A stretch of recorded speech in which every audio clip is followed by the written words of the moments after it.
কলকাতার যানজটের ভিড়ে এবার নতুন আশার আলো। নদীপথেই ছুটবে আধুনিক ওয়াটার মেট্রো।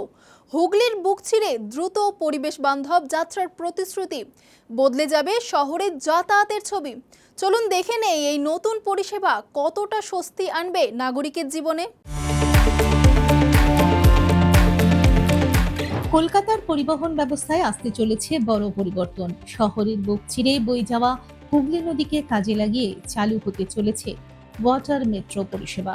এর মাধ্যমে দেশের 18তম শহর হিসেবে এই আধুনিক জলপথ পরিবহন ব্যবস্থার সঙ্গে যুক্ত হচ্ছে কলকাতা।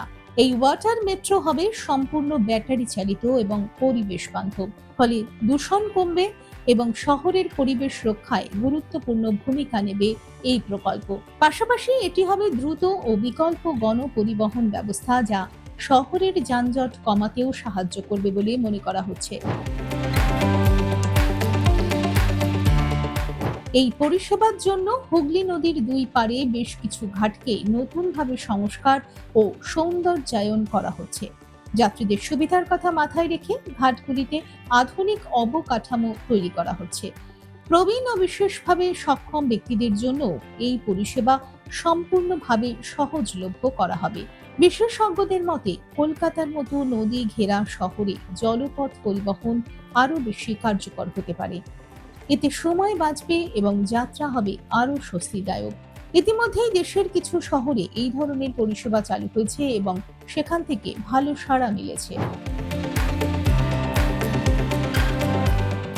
এই প্রকল্প বাস্তবায়িত হলে কলকাতার যোগাযোগ ব্যবস্থায় নতুন দিগন্ত খুলবে। অফিস যাত্রী থেকে সাধারণ মানুষ সবাই উপকৃত হবেন এই পরিষেবা থেকে। পাশাপাশি শহরের ঐতিহ্যবাহী নদীপথ আবারও নতুনভাবে জীবন্ত হয়ে উঠবে। সব মিলিয়ে ওয়াটার মেট্রো শুধু একটি পরিবহন প্রকল্প নয়, বরং এটি কলকাতার উন্নয়ন ও পরিবেশ বান্ধব ভবিষ্যতের দিকে এক বড় পদক্ষেপ হিসেবে দেখা হচ্ছে। দেখুন এই সময়ের তথ্য ও চিত্র প্রতিদিন রাত 9টায় ও সকাল 8টায় শুধুমাত্র চ্যানেল 1-এ।